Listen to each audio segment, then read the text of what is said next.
a simple drawing, and then right away start to paint with the lights. Okay, here we go. I'm going to just try to have the feel of this composition.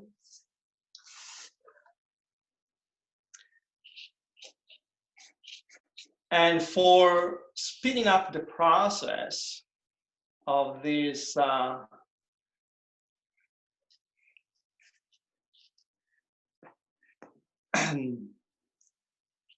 so as I do this, if I want to change the drawing because I don't like it, it's very simple to change with either, a kneading eraser, very easy, or with a chamois or a piece of paper towel. As you see, it's very easy to erase. So basically, I want to find the placement of this orange and the proportion in relation to the orange and the teapot, right? So I'm paying attention where, the bigger the teapot is and the height where the orange sits, in relation to the front lip. And there is the back lip, the back edge of the table. That gives me a sense of perspective.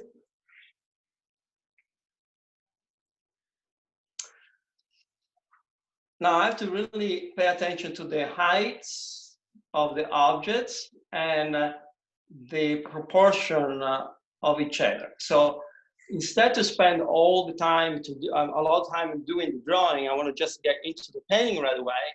I already did a composition in charcoal that beforehand to speed up the process. So here is what I come up today with it. I'm going to change the panels. It's the same panel, same dimension.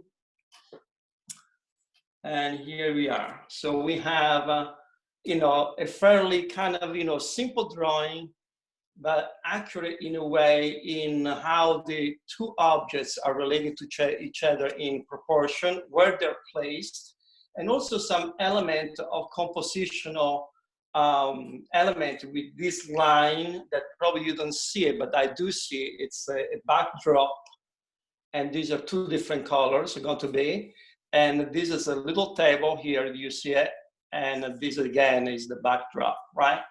So what I usually do in alla prima, my palette is quite I would say extensive in a way, and here it is. Do you see the palette?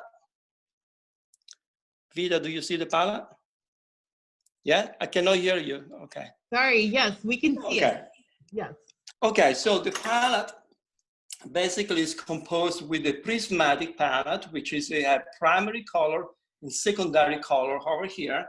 And we have an earth palette here, right?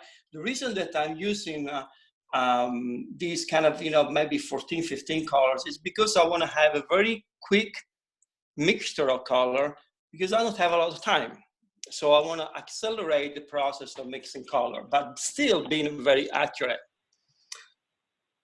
As you see, so we have a two primary, like yellow, a cold and a warm.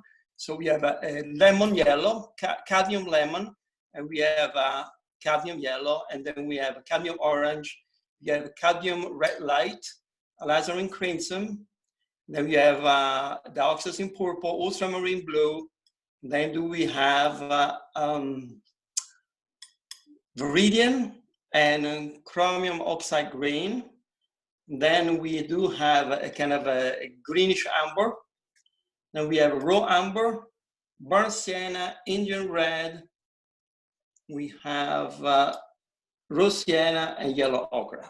So the characteristic of this palette is you notice this palette is much brighter than this. So this will be very helpful for me to mix grays or to have colors that are found in the shadows, right? So I can use this palette.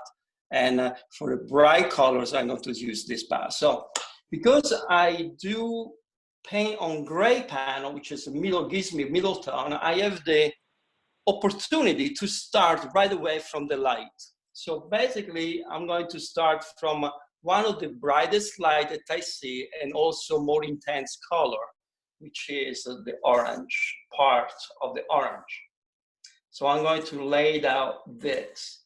Now, I do just paint the lights. I'm going to ignore the shadows, because this gray is going to function as a shadow in the meantime. And you'll see the process.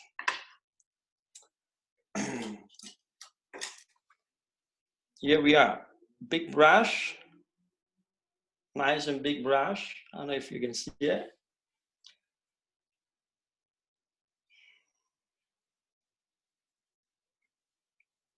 I like to mix the color with the palette knife to keep it nice and clean.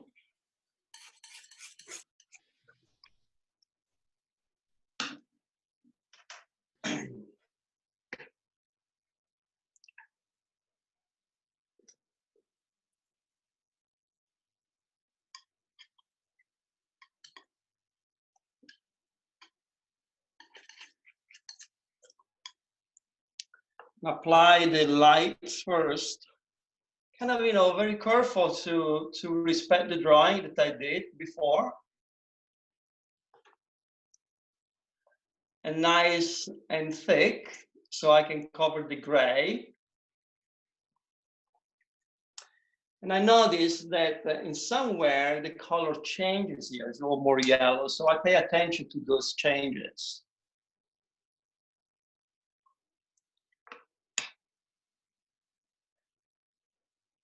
As you notice, I just put the color with a stroke and let go, right?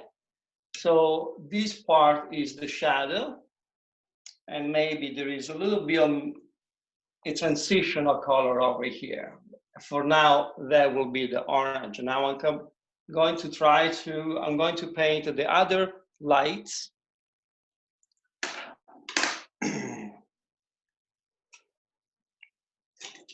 So when I paint the white, this is a white teapot, I pay attention that there are some highlights. I see highlights over here, over there, and over there. So the color of this white is not going to be a pure white, but it's going to be a sort of a toned down white, which is a little bit grayish, right? So I'm going to take that in consideration.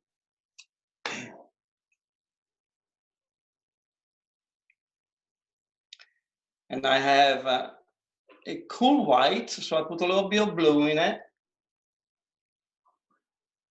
A little touch of raw amber to give it a gray. And see if it works. Maybe it's too dark, a little more white.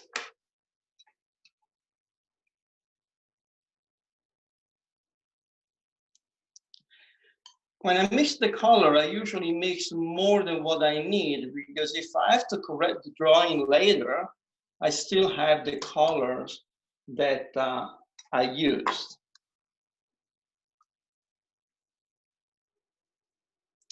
When you work on smaller surfaces, you just use a smaller brush. Just pay attention to the light part of this. Then we are going to go back into these lights a little later with more information, maybe a little warmer.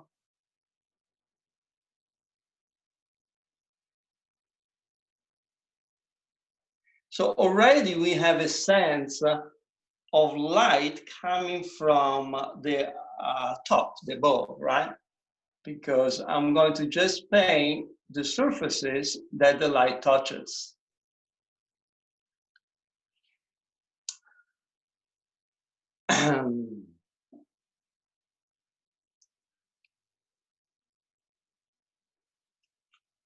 Now, another light, it will be the tabletop cloth, which has a little bit kind of a mustard color.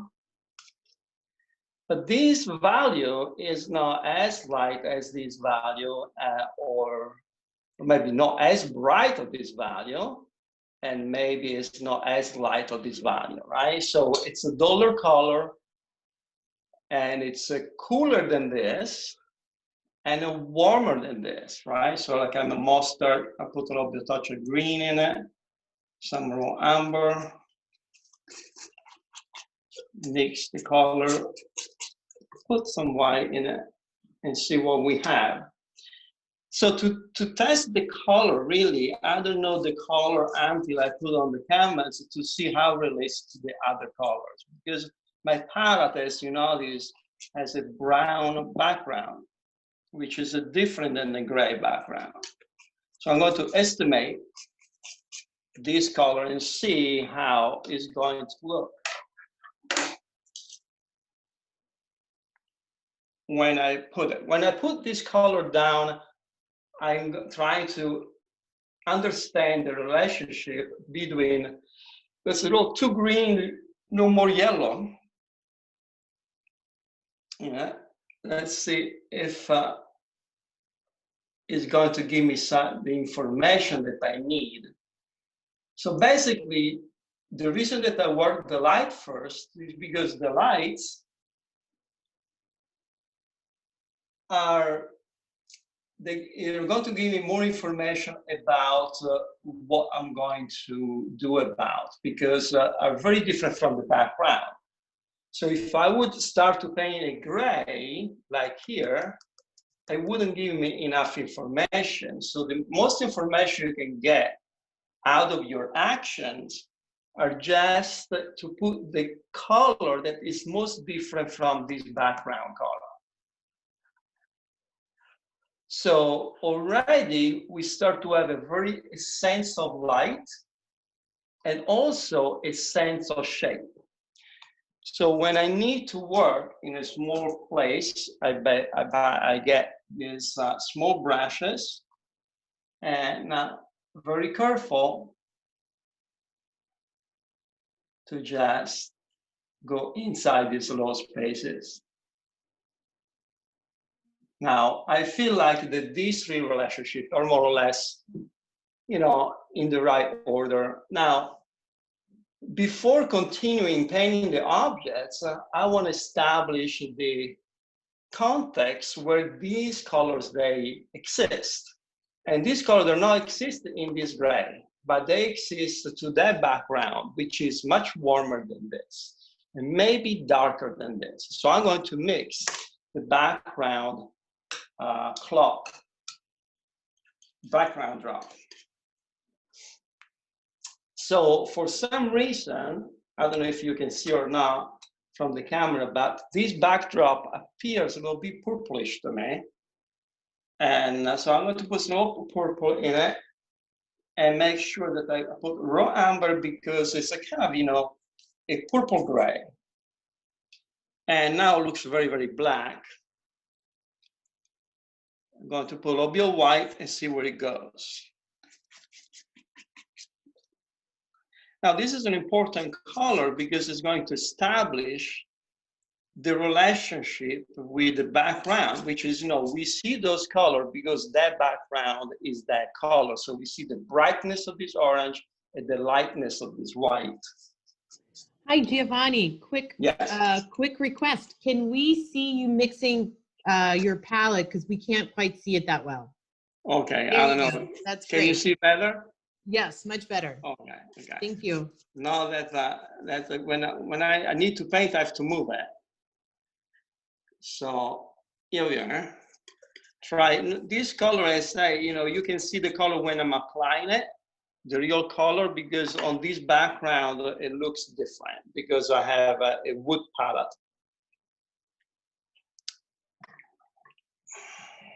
So I mixed a little bit of purple, and then raw amber, a little bit of raw sienna to give this. And I don't know until actually the first stroke that I'm going to put this background in it is next to the orange to see if this background is going to function for that orange.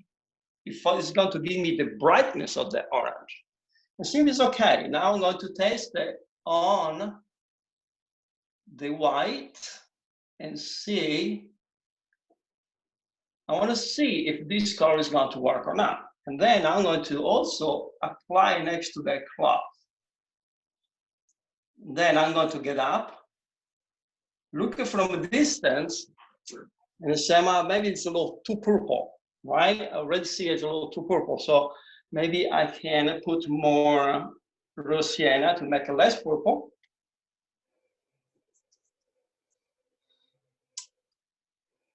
Still, there is too vibrancy, so there's so much vibrant. So I'm going to put maybe a little raw amber in it and see to dull it down again. See how. Now, as you see, I'm painting close to the objects, right? And the reason I do that is because, and now I'm going to go to a smaller brush, is because I want to make sure that the color that I'm applying is closer to the drawing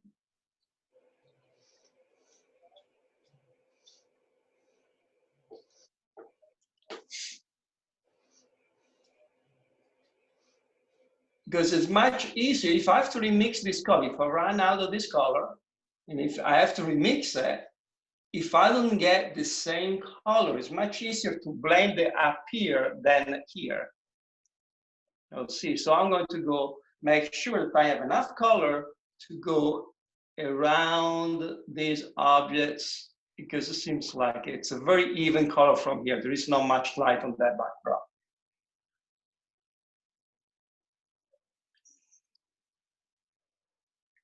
My intention now is to cover this gray as fast as possible. It seems like I'm not really doing a good job with this small brush, right? But as soon as I do this, right, which is I took all these small surfaces, I get a bigger brush,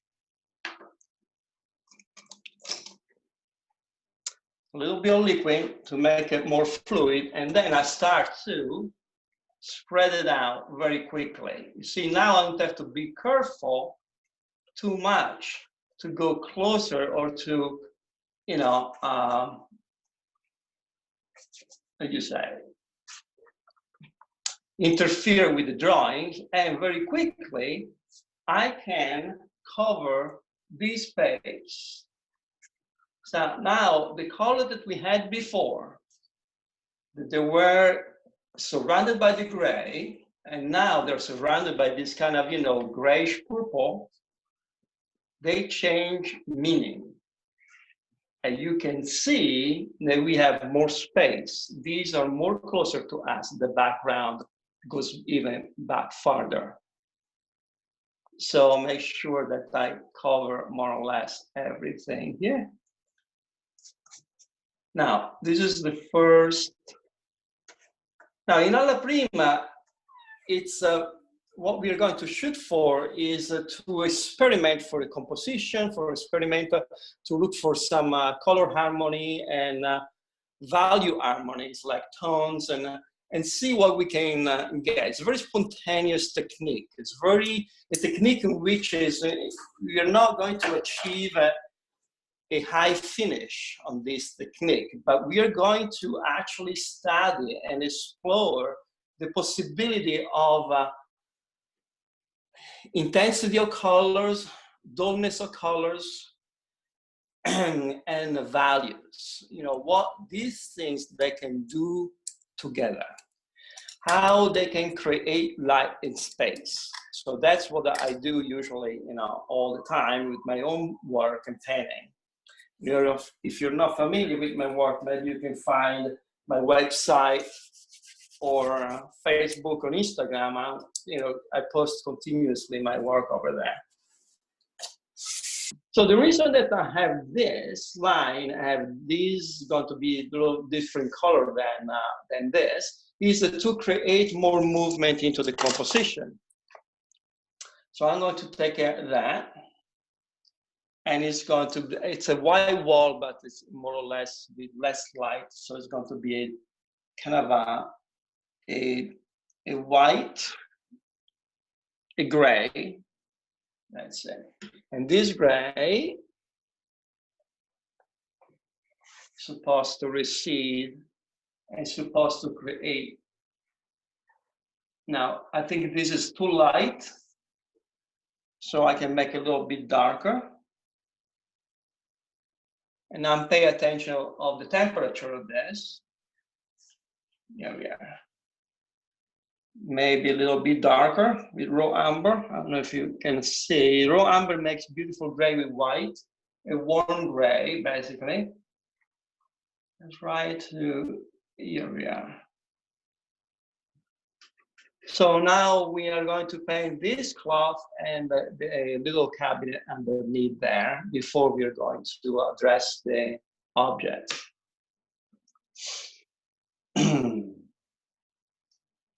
Raw sienna, a little bit of chromium oxide green, a little bit of raw amber to add a color in shadow. This color, I have to work with the color in light.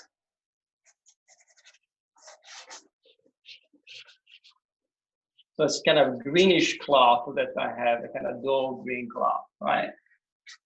And as you see, I apply this very quickly. And it's just, if it's transparent, it will be transparent. It doesn't matter because the gray of the panel and this color, they help to reinforce the tonality of it. So instead, when we paint the lights, we have to really go opaque. Otherwise, the gray on the light color, intense color, will dull actually this color down. So here we want to be very thick and opaque. And over here, we could be a little bit thinner if we want to.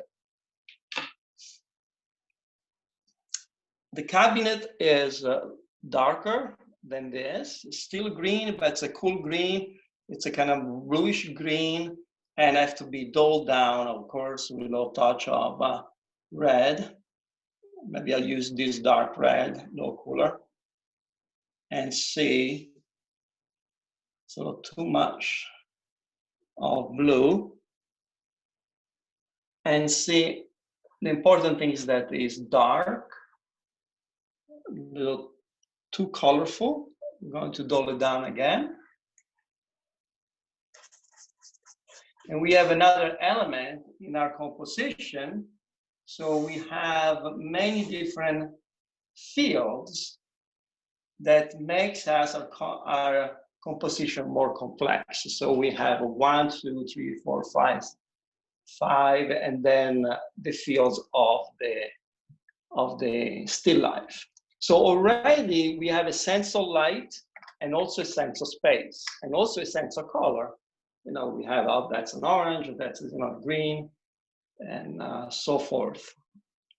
So at this point, before addressing this kind of complex color, usually grays are more complex to understand because they're not so obvious like orange or yellow or red or green and blue. The bright colors are very easy to understand, but the darker colors and the color shadows are very complex because our gray, which is we make with 3 different primary. So it's the balance of these different primary that is going to achieve that shadow. So I'm putting this kind of greenish amber with a little bit of raw sienna and see if that is going to, for now, stand for the shadow. Now, later, I can work in these fields, again, wet on wet,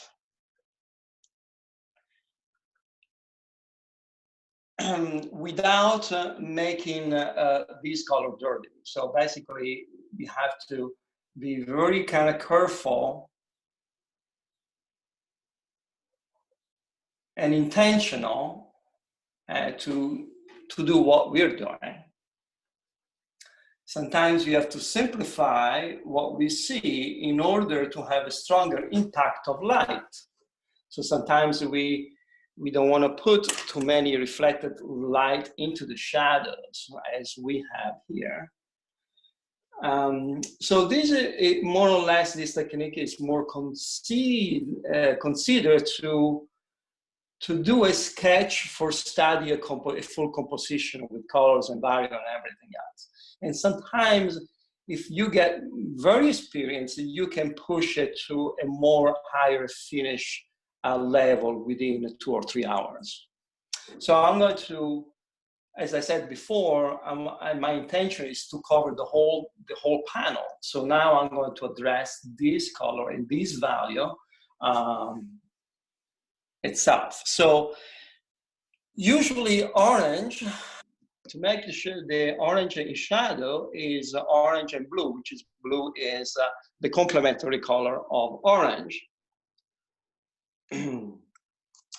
So, and sometimes it works, sometimes it works enough, sometimes it doesn't. Maybe you have to help yourself with other color because it's not dark enough, or if it's you make too much blue, probably becomes too much brown. So we have to just see what we can do because we want to retain a sense of color here, right?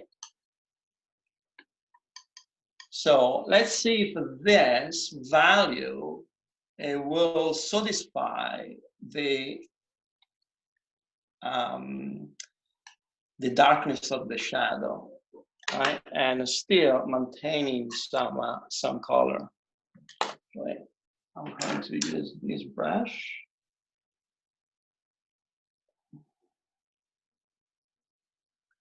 Okay.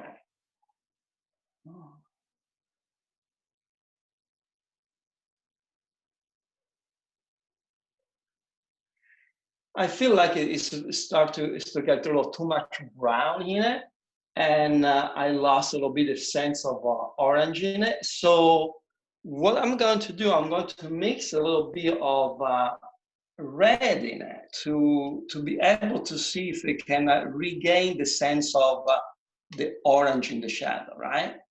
And if I put the orange, it becomes a little too light. So I'm going to reinforce with this cadmium red light and see if that works or not. So again, every time that I mix a color, I need to apply the color in it. And I don't know if you can see the difference, but I do see the difference on my canvas over here from this distance. That now, if I squint, I can see better the value, and it seems like this is a little bit lighter than this, but not much. So I can put more orange to make it lighter. No white, but a little more orange, because orange is a lighter color, because I still want to have the sense of coloration in the shadow, right? So everything that we do in this technique have to be a little bit intentional. It will be intentional. So I do a stroke, and then I say, okay, this is going to be good for this here. Now here, it becomes a little lighter because there is this reflected light into it. So if I want to consider that, I'm going to put another color back. As you see, I'm now going to add white into it. I don't really use a lot of white when I do my paintings because I want to maintain the richness in the color. So I'm going to use a little bit of yellow in it, a cadmium yellow, to make it lighter, to have that sense of reflected light, and see how it works.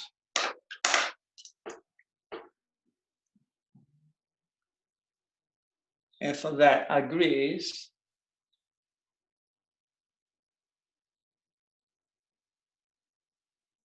now all these things can be smoothed out later. I want to have just the impact of light and just the main value and temperature in relationship to each other, right? And here it's a little bit darker. And again, I want to probably put maybe a little bit of purple in it, a little bit of red, maybe an Indian red in it, but to keep the sense of the orange. hue in the shadows, right? And I see the differences that in somehow what I paint, I'm painting the reflection of the shadow into this shadow, basically. So this shadow casts a little bit of darkness into that. So I'm just make sure that I'm painting and make it a little darker. Okay. Now it's very blotchy and it's fine for me for now. So I have to clean my brushes.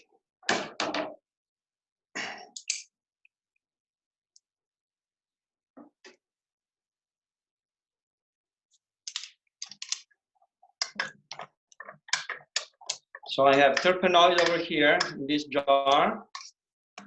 And then I have in this jar, little jar, liquid, because I like to work with liquid that doesn't drip and it dries fast. See, this gray works pretty good in a way for this because the little teapot is white, so it's going to be a gray. I think that teapot has a little more blue in it into the shadows, so maybe I'm going to make a little richer in that. And maybe in somewhere, some spot a little bit lighter. But let's see what happens. I'm going to I'll try to keep this color clean just by picking up with my palette knife all the time. And if I want to mix it with a brush, you know, I mix it outside there. So here we are. I'm going to make that blue, white, that gray is bluish. And if I squint, this gray here, this shadow is a little bit lighter than that. So I want to just make sure that it's going to be. Did you see what I put? I painted here, but it's the same color, so you didn't see it. So I'm going to make it a little bit lighter. So that's why grays sometimes don't give a lot of information on the gray panel. That's why we are going to paint them later, right? When everything almost is ready. Now there is a reflected light over here from this orange into that, but I'm going to ignore that. So in this spot is a little bit warmer, but I'm going to just look for the value of that teapot. That's not too much of a detail for us at this stage. So I'm going to just have this. Now I can see a little bit of warmth over here somehow. There is a lot of reflections. The teapot is a metal teapot. It's an enamel metal teapot. So it gets a lot of reflection from everywhere. So I'm trying to pay attention a little bit on some reflected light here and there. And maybe you can put a little warmth over there that I can see from the orange. Now I want to keep, oh, there is a dark shadow there. The darkest, one of the darkest value is over here. That's too dark.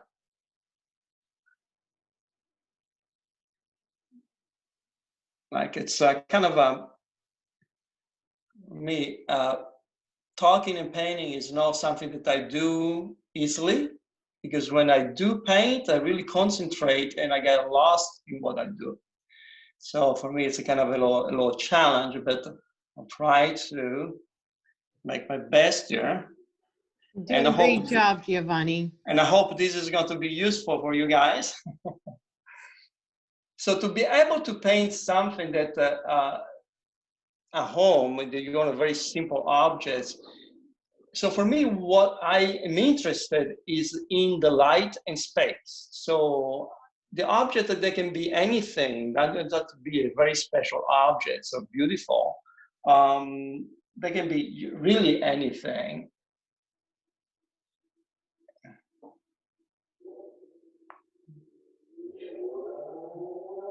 So sometimes I have to be quiet because I have to concentrate on what I'm doing here.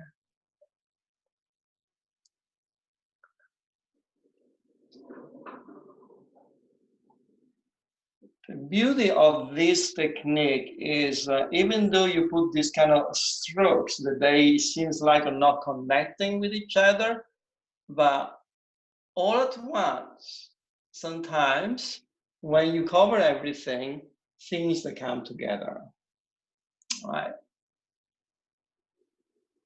So my goal is reached now. I got all more or less this, the canvas is actually covered, right? So it's for me now at this point to refine it. But I want to put a couple of highlights just to get a step farther. Now, another beauty of this technique is that you can, so I'm going to put these highlights on the orange, right? And I'm not digging in, I'm just touching the surface with this bright color and without, you know, pushing too much into that. So I didn't paint that little thing, which is a kind of gray, green. I'm going to just make a light green, which is the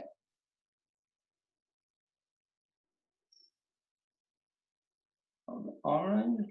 You see, I stabilize with my finger over here.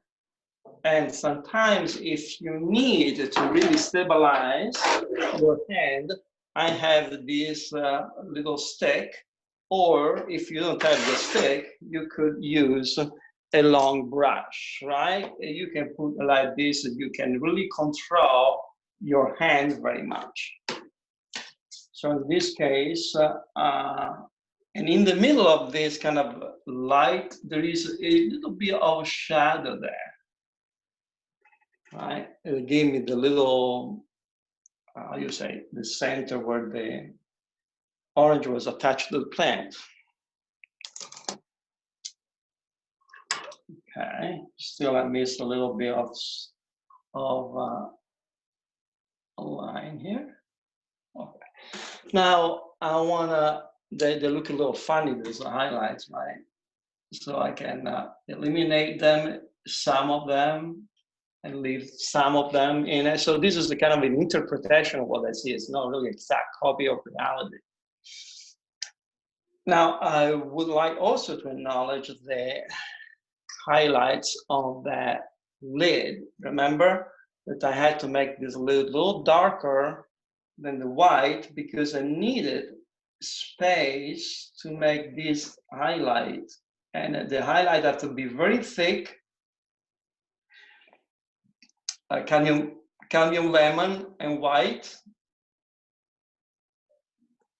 And you can see it a little bit. Now, if you don't like that, you can remove it with another little tool that I do have, which is the paint shaper, which is a rubber tip here. And I'm going to show you in some part, if I need to remove a piece of paint, it's very nice to use this. Also, you can correct the drawing with it.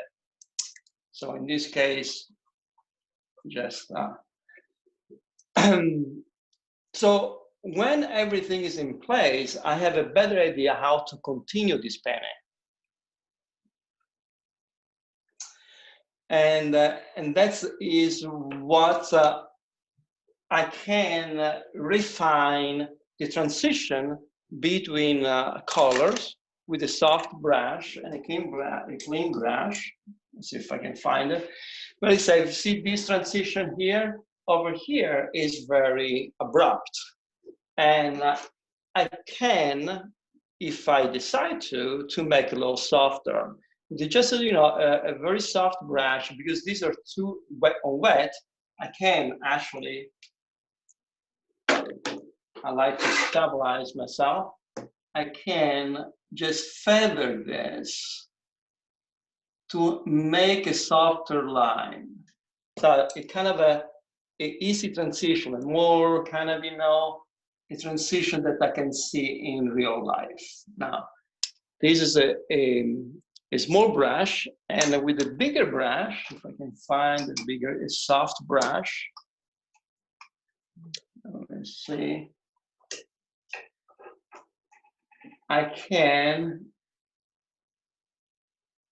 try to understand, can I clean it, how to make this a transition. And then you can actually put more paint, the bright paint if you want it.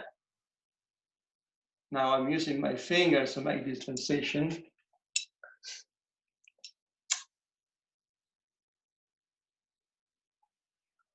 Now this is a better than before because it's all softer, more believable, easy. Now we have to pay attention to the edges of this orange. This is kind of, you know, too much dark around. Maybe I didn't paint that yet. So with the softer brush, again, I can make this a little bit softer to create a sense of form that is more integrated with the space.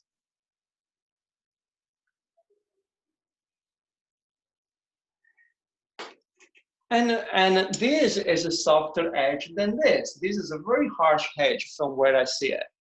So I'm going to leave that as it is. Now, this is what I can do in 45 minutes. I think maybe a little less than 45 minutes with this.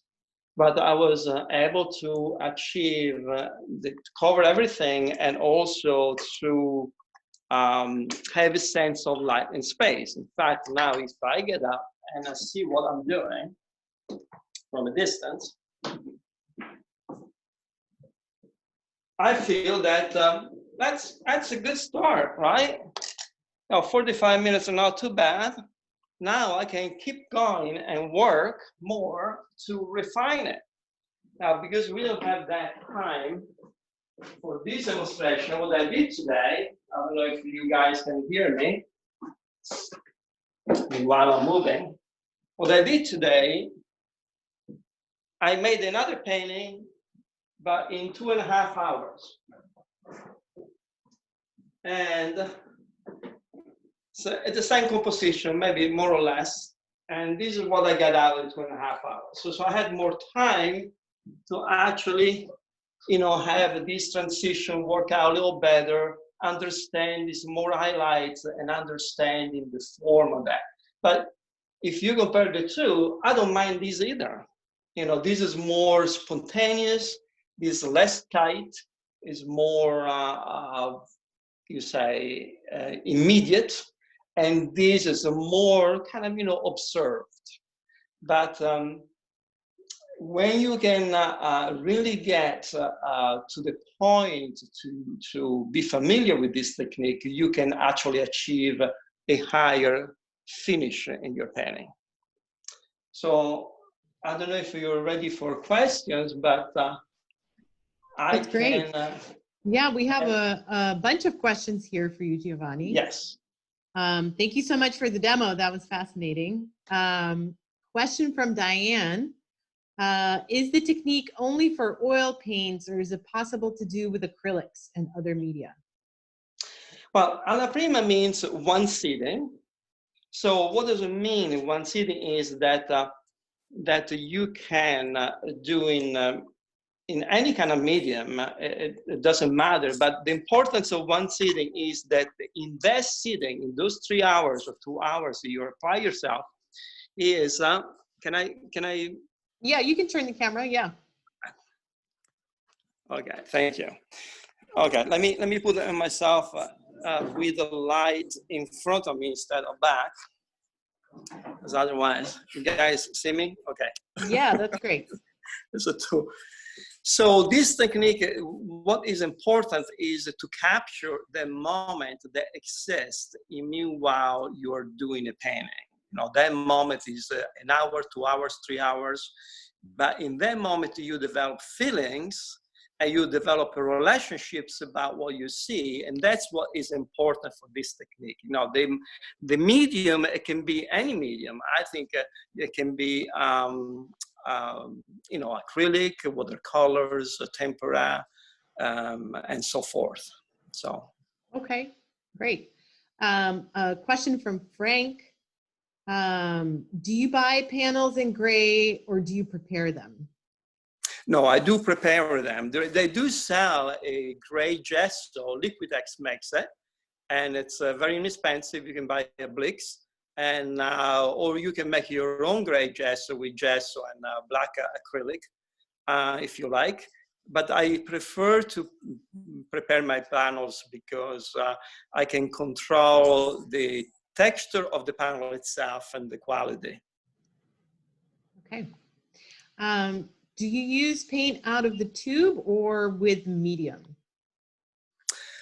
Sometimes when I need it nice and thick and short, not fluid, I do not use medium. When I need more fluidity, when I did that in the background over here, right, there is more medium because I wanted to move very fast. But when I do it over here or over there, it's nice and thick, maybe not medium at all. So do you have medium on your palette? No, I do have medium in this little table here. You see it? Gotcha. In this little table, I have my tabaret with brushes, medium, and yeah. My palette, I need the whole space for the palette to mix colors, and I need to clean the palette easily meanwhile doing a painting. So usually every 3 hours, I clean my palette 5 times to be able to mix clean colors. Gotcha. A question from Asima. Why not paint the entire orange with the light color, then add the darker on top? Would that be possible? Well, because we work, you know, in one sitting, so the colors in oil, they're not have time to actually dry. And so when you mix a color, the two layers of color are going to be mixed. For me, it's you're using too much energy and time to do one thing twice. So that's why I don't do it. Also because I want to train my eyes to actually see the color and the value and to mix each color and value as I see it. Mm-hmm. It's a kind of a training that I go through. Yeah, gotcha. Nancy would love to see the two pieces next to each other for comparison. Can you put them next to each other? Okay, let me put them over here, and then we can see it. I'm going to transport them in a different position. Come a moment, okay. Please.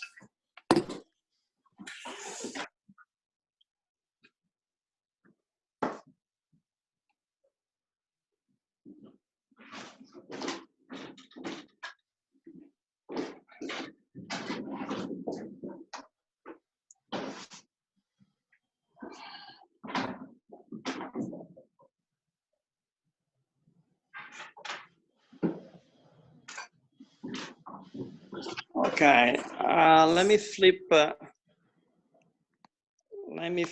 the, how do I do this? Let me see, okay. Okay, can you guys see it? Mm-hmm.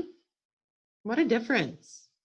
Amazing. Yeah, one is more immediate and one is more observed. So it's just a different. Also because my feelings were different from today and right now.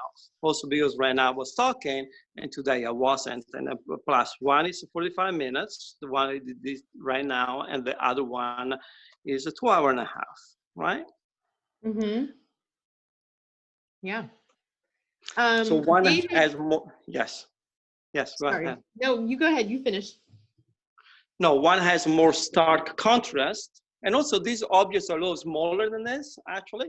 Now they can see it together. And the other one, the contrast is more muted in a way. Mm-hmm. Yeah. David was wondering, why would you use a gray ground to begin with? Okay, the ground is a very traditional for painting. So if you want to, so for example, if you use a white canvas, you can never start from the light. because the white canvas is this lighter than any light you put on it. So the light you put on it doesn't register. On a gray ground, you address the light right away. So why you want to address the light right away? Well, our eyes sees lights. It's a natural way for us to see reality. We see reality through lights. So if I start to paint the shadows instead of the lights, it becomes an abstraction. So I would like to actually start all my paintings from the brightest color that I see, which is part of my focal point, to give an opportunity to my focal point to be fully expressed. So this technique was very traditional, like Rembrandt, Sargent, all the kind of, masters they used, Velasquez, is very efficient to actually start to work with the lights and to actually see what you're doing right away. So that's why I like this method. Mm-hmm. Anne was wondering if the gray background was acrylic paint. I'm not sure if you addressed that already. And if it was done on canvas board. Okay, so I paint on paper. So I prepare paper with gesso, and that ground is gray gesso. So it's gesso, which is an acrylic, and that you brush on a piece of paper, which is, I prefer to paint on paper because has a better quality texture for me than a canvas. A canvas for small paintings has too much texture, and that texture is going to dull the colors actually, and also absorb all the brush strokes. Mm-hmm. So if you can see here, I'm going to go a little closer here. You can see the lightness of this brush work. Can you see it? Yeah. Right? In canvas, if you have the canvas texture is going to, let me see, where is it? The orange here.